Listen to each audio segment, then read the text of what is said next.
You're at the Coaching Inn, 3D Coaching's virtual pub, where we enjoy conversations with people who are engaged in the world of coaching.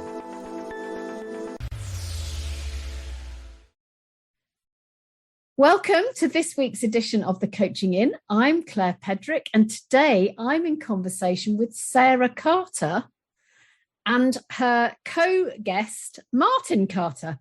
Sarah is famous on LinkedIn. And Sarah, welcome, and then we'll talk to Dad afterwards. So Sarah, how old are you? I'm 11 years old. You're 11 years old and you're famous on LinkedIn. Yeah. What did you say to your dad? So we were on the beach in the summer and I asked him what his job was because he replied he taught people how to do their job better. And I said more like destroy them mentally. I can see Dad looks a bit embarrassed. Yeah, there was a second half which might be coming in a moment as well, I seem to remember. Remember what the second half of that was? No, I can't. Well, I can. And the second half was, and tells him how to do a job he's never done himself. Well, there you are. And have you changed your mind, or do you think that's still what Dad does? No, I've always thought that is always well. Okay, well, now Dad, welcome, Martin Carter is going to tell us all about his LinkedIn post. Please, Martin, and tell us all about you. Thanks, Claire, and thanks for inviting us both along. Yeah, so I guess one of the things that I've been working on and working with my clients on is vulnerability and honesty and openness. And I was struck how many kind of LinkedIn profiles I was seeing where people had described themselves as kind of thought leaders or had like an amazing titles. And I was being reminded by the family of how Sarah had described me. And I thought, well, what would be the antithesis of building yourself up? And what might actually be more honest and maybe a bit more humble for me, how I could describe myself. So I decided I'd go for it and thought it might have needed a bit of explanation. So my LinkedIn profile now says, as Sarah says, mentally demolishes people and tells them how to do a job he's never done himself. And the post was really about how do we strip back everything that we do, and how do we present ourselves, and how do we come across as to other people, and a little bit of a mischievous, as I say, antithesis to maybe some of the, and I don't want to fall too much into judgment here, maybe some of the self-promotion or grandiose titles that I was starting to see in places like LinkedIn. I thought it was amazing. And Sarah, we have to say thank you so much for having that conversation with Dad on the beach, because that's made lots of people look at what they call themselves and go, actually, is this really what I do? Or is this what I hope I do? Well, you're very welcome. Thank you. And so if you had a title on LinkedIn, if you were at 11 years old were allowed to be on LinkedIn, what would you call yourself? The world's best daughter. The world's best daughter. How amazing is that? Well, world's best daughter, thank you for being our youngest ever guest at the Coaching Inn. And we know that you now got to go and have your dinner. Yeah. So enjoy, and thank you so much, Sarah. Thank you for having me. It's a pleasure. It's a real pleasure. Bye-bye. Bye. You've really struck something there, Martin, haven't you? It's interesting, isn't it? I think, and you know, I'm really struck by the wisdom of children, and I'm struck by the wisdom of children's literature. And one of the stories I often end up sharing with people I'm working with is Hans Christian Andersen's Emperor's New Clothes story. And I'm sure everybody knows it, but it's the one where the king, having been taken in by some swindlers, is parading naked through the streets thinking he's wearing an amazing suit of clothes. And of course, it's the child in the crowd who says, but the king's naked. And what's really interesting, and I did go back and check my sources on this because I've been telling people this for years, that actually apparently the manuscript was at the printers, and in the original telling, Hans Christian Andersen had just a townsperson saying the king's naked, but he said it just didn't resonate with him. There was something about the story which didn't connect. And of course, everybody knows that an adult would never say that in a crowd of adults where everybody else is agreeing.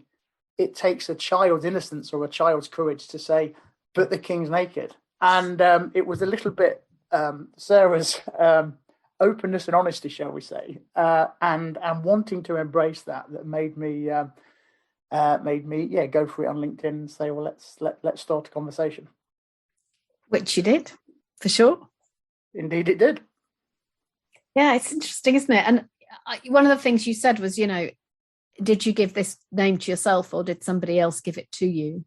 But I think even if somebody else gave it to you, sometimes we need to push back. Yeah.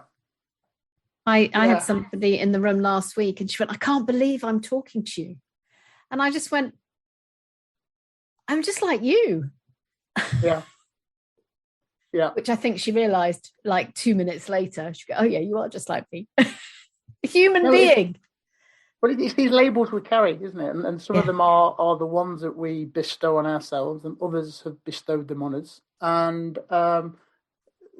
as I'm sure we know, they can be positive and they can be negative. But labels are really, really interesting. In fact, you just reminded me actually of the first day of my coach training back in the day a few years ago when I was on my journey of doing my coach training, and we were invited to go to the grounds of this lovely house that we were doing the training in and come back with something. And I went out with the intention of coming back with a flower or a piece of foliage with something with some deep meaning, and you were meant to describe it.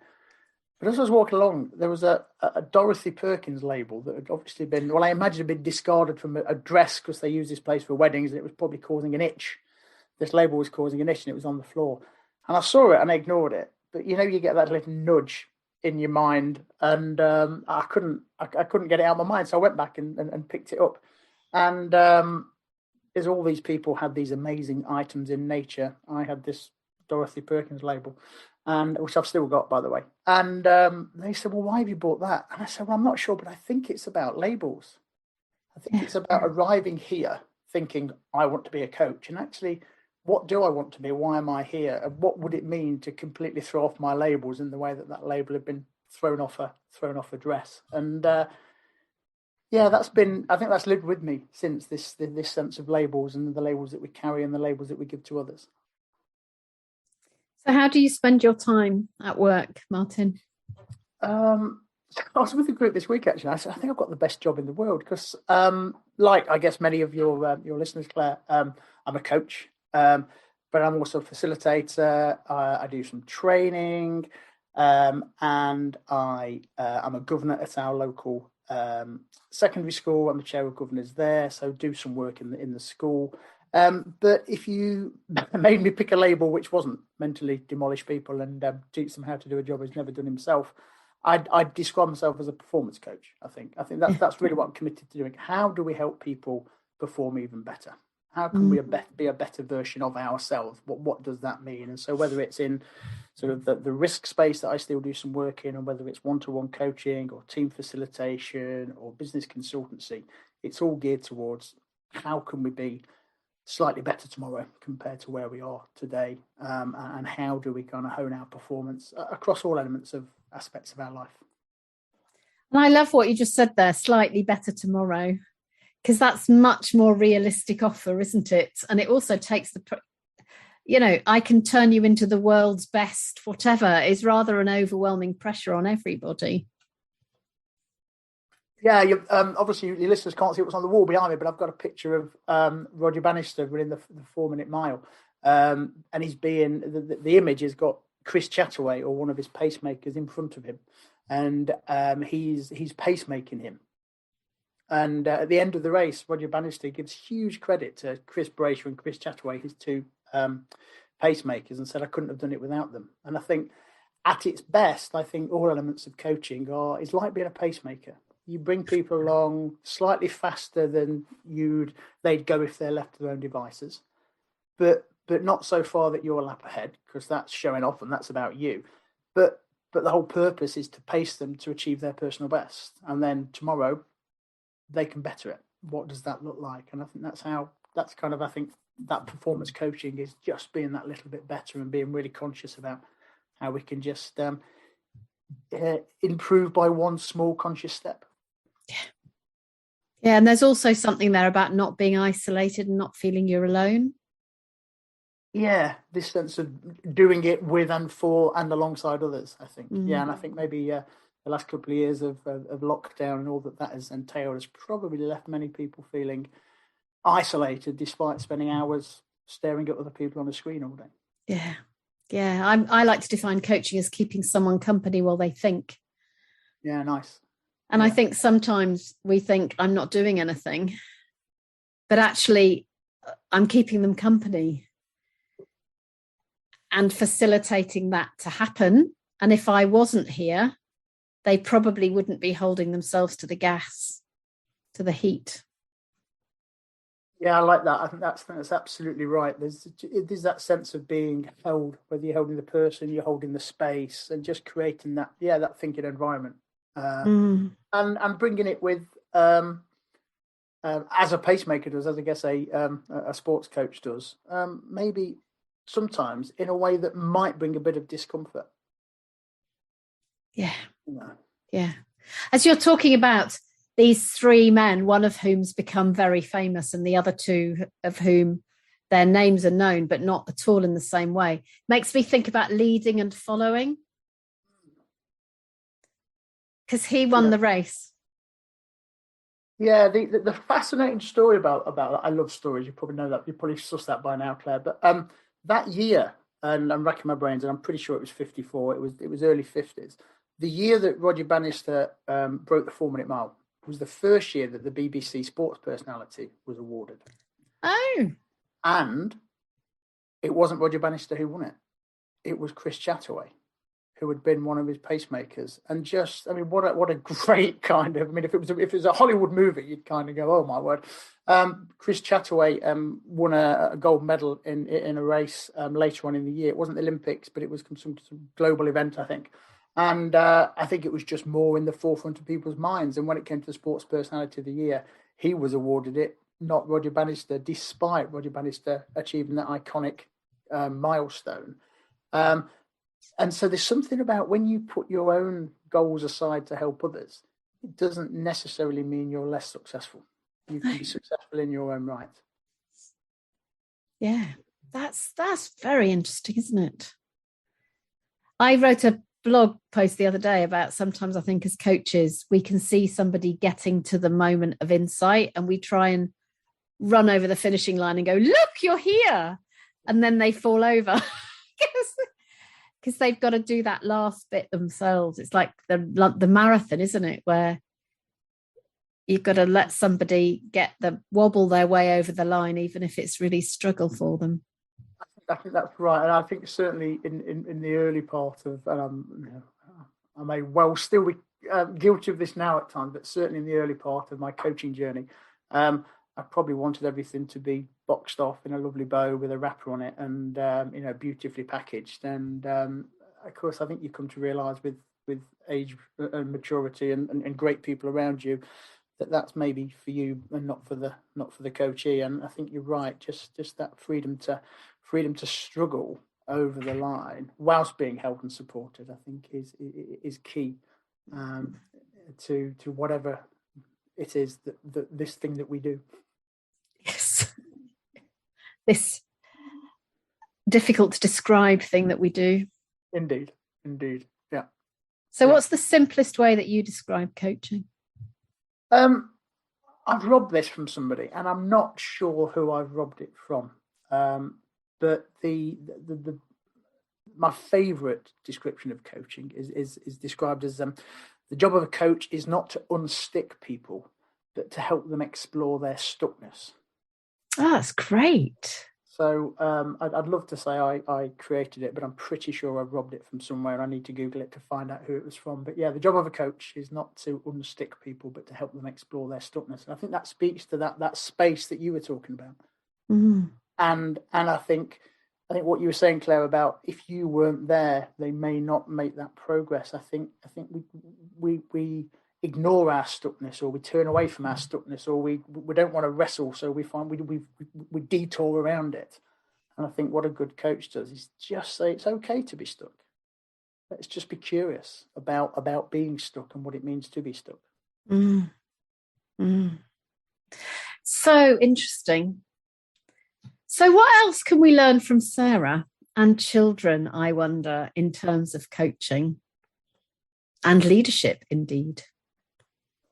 I think there's great wisdom in lots of children's literature, and I think, and I'll end up paraphrasing this, that the start of the Winnie the Pooh, which I have got somewhere else on the wall in my room, is something like bump, bump, bump. Here's Edward Bear coming down the stairs on the back of his head. It is, as far as he knows, the only way of coming down the stairs, although he can't help thinking there must be a better way. And the image is he's being dragged by his foot by Christopher Robin, and his head bangs off every step. And I think that's the point where good coaches step in, right? Yeah. Where clients are like, I've got this sense there's a better way. If only I could stop bumping for a minute and think about and think about it. And I think that's the entry point for most people, is when we are prepared to stop and pause and think and say, well, actually, what is there? What are the alternatives here? Why does it feel like I'm going downstairs on the back of my head? And something I often talk about with my clients, and particularly groups, is apparently between the age of 2 and 5, as children, we ask about 40,000 questions. Now, I guess any parent of anybody who's parented a toddler would go, it seems like more than 40,000. Yes. But something like between 20 and 30 every day. But by the time we're 18, that's reduced by 80 or 90%. And it reduces after that. And I think what children can particularly teach us is just about curiosity. I think as we get more educated and we enter the workplace, I think we stop asking questions, or I think more importantly, we stop asking questions that we don't know the answer to. I think often we end up asking questions that we kind of know the answer to, and we're trying to guide people to the answer we've already decided. Yeah. But I think what children do is genuinely ask questions that they don't know the answer to, and they're really, really curious. And I think the vulnerability of asking questions, and I think the reason we often don't ask questions in adulthood is throughout school, questions become code for I don't know the answer. And I think if you're in a position of responsibility and asking a question, which to you might feel like code for I don't know the answer, is, oh my word, but I'm meant to know the answers because my job has got manager in it or leader in it or something in it. And so I think it's back to that vulnerability. And if we can get back in touch with that childlike innocence of asking the question that you don't know the answer to, I think it unlocks teams, it unlocks organizations, it unlocks communities, I think. So if there was one thing, apart from brutal honesty, that I think we can learn from children, it's just asking the questions that we don't know the answer to. Yeah, and then finding a better question. Yeah. If that's all we do is to find a better question that we can sit with, that enables us to engage with something in a different way, what a great thing. But there's something there, isn't there, Martin, about control? Because, we live in what do we call it? Volatile, uncertain, complex and ambiguous world. And yet in that, there's a fantasy that leaders and managers should know what they're doing. But they do and they don't. In the same way that in coaching, we do know what we're doing, but we don't know what we're doing. We never know what we're doing. Yeah. We know a process, but we might not know the answer. We might not know where it's leading us. For sure. My favourite cartoon, which I used with a group earlier last week, is, and I'll try to describe it as best I can, but it's a row of people walking up to a hut that says answers, and there's an arrow pointing to the right that says simple but wrong. And you see lots and lots of people walking down this path and falling off the edge of a cliff. And then an arrow pointed to the left that says complex but right. And it's this tortuous, winding path up this hill that's just got one or two people walking up it. And maybe I'm getting old and therefore cynical and bitter. Or maybe there's something in it. But I think we're more and more prone towards simple answers. You know, everything's black and white and simple answers. And I think we may be losing the patience or the art or the willingness or the vulnerability of just wrestling with complex answers and being satisfied with answers that, as you say, might not actually draw us to a conclusion, but just lead us to a even better question. And just sitting with that, I think, is something which probably we've is not an auto response thing. I don't think it's prevalent. I think we're 100 miles an hour looking for simple answers most of the time. And that goes back, doesn't it, to how you described yourself at the beginning about moving people forward a bit. Yeah. Because if you can move a question forward a bit, that's progress, right? Yeah, absolutely. And I think part of this, I think, is back to childhood. You know, from within 20 minutes of being born, assuming you're healthy, then you get whisked away from your parents and the midwife weighs you and measures you. And here in the UK, they flip to the back of the red medical book and they plot you on a graph. You know, within 20 minutes of being born, you're plotted on a graph and told how you compare to everybody else. And then it doesn't really stop from there. I think we're constantly fed a comparison alongside everybody else. And our self-worth is often measured externally in terms of how am I doing in relation to everybody else. Whereas, of course, the real journey is how am I doing compared to myself? How am I doing compared to that best version of myself that I aspire towards? And that's I think the key metric. And without jumping on a digging out social media bandwagon, which of course is popular, but I'm about to. I don't necessarily think the kind of social media maelstrom that we can live in, that we often live in, is helpful in that regard, because we are constantly invited to compare ourselves to others. And again, I think that's where coaching can really help people liberate themselves in terms of breaking that external verification and thinking, actually, what is the best version of me? What does that look like? And what can I consciously do towards to move towards a little bit more towards it?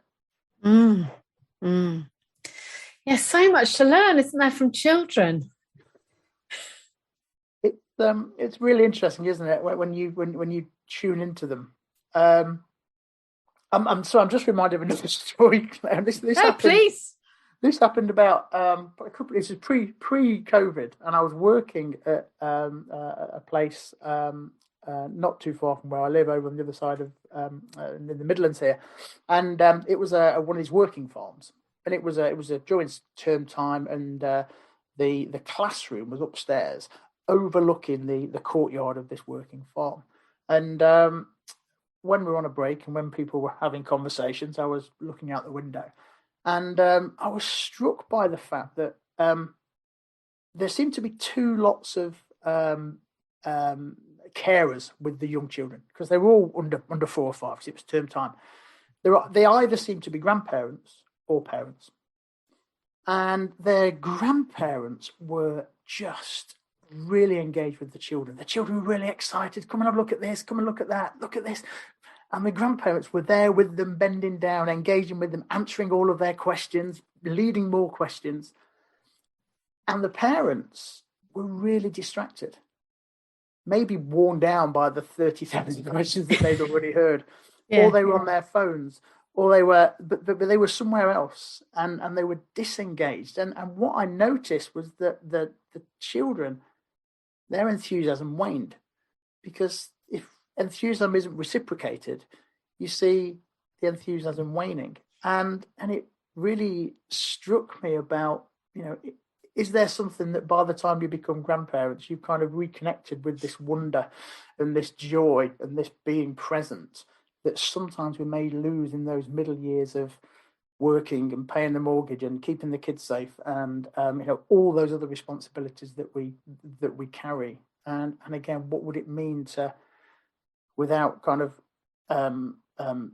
without failing to recognise that they are real challenges for any parent, just hold on to some of that curiosity and that joy and that sense of being in the moment. Reminds me of that phrase about raising people up and bringing them down, about how you can, what you've described as the grandparents is raising up, isn't it? And the parents is kind of bringing down the mood. And I wonder what the equivalent of that is at work. And who are the grandparents at work? And who are the parents at work? It's about preoccupation, isn't it? I think. I mean, where's your focus? Where's your attention? Can you interrupt yourself from the pressing concerns and all of the things that are squeezing in on us, and just be present, and know that being present is probably the greatest gift you can bring to your colleagues.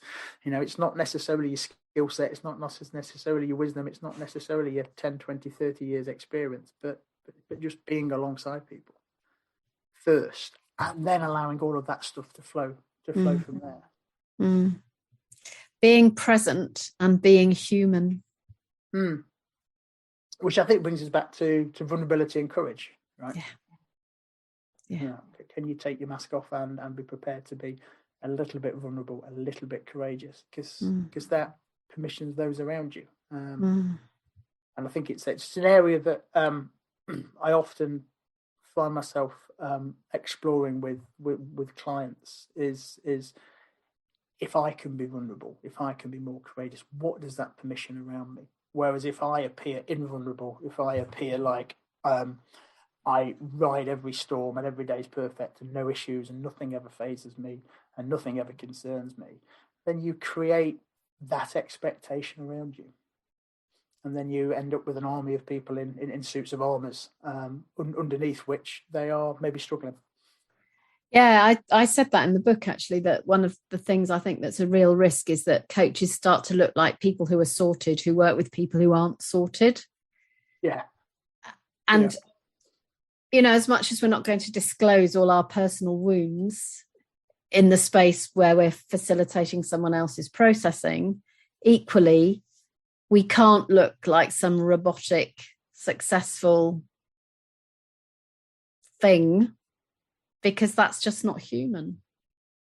No, and I think it's not human, and it just doesn't create empathy, right? And I think people want to be alongside people who feel that they get them, they understand them, they've maybe walked some of the similar paths that they're walking, or could at least empathise in terms of what it might feel like to do so. Yeah, there's a hospice doctor in the States called Rachel Remen. And she said, she said, fixing and helping create a distance. Right. You cannot serve at a distance.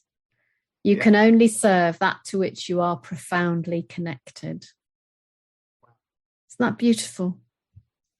Profoundly connected. That's really powerful. Yeah. And I think, as coaches, we live in the same world as everybody else, right?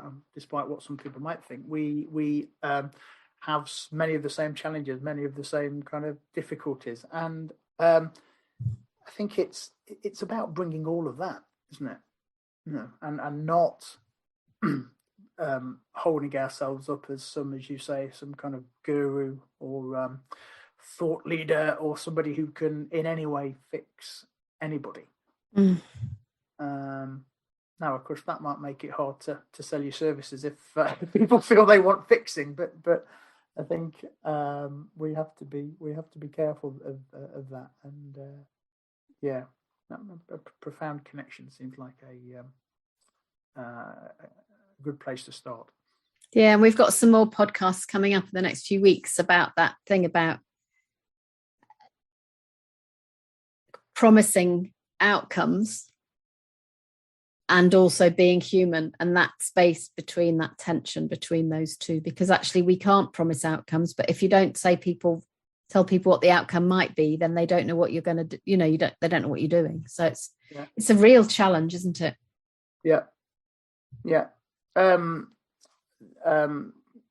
Steve Ratcliffe has this bit in Leadership Plain and Simple, the Future Engaged Deliver book, where he talks about it being about helping you be at your best more of the time. Yeah. And that's more or less where I start with any kind of client is, we create a space to help you stop and think about how you can be at your best even more of the time. You're already functioning. You're brilliant some of the time. You might be brilliant most of the time. How can we help you be brilliant even more of the time? What's that going to look like? That is such a beautiful way of describing performance coaching, isn't it? Because I think that often when it's commissioned, there can feel like a very close line between performance coaching and performance management. Yeah. And, I think when I think about leadership and management, I'm back to my childhood again. And we used to play a game in the playground called Follow My Leader. And of course, if nobody's following you, you are just walking around the playground.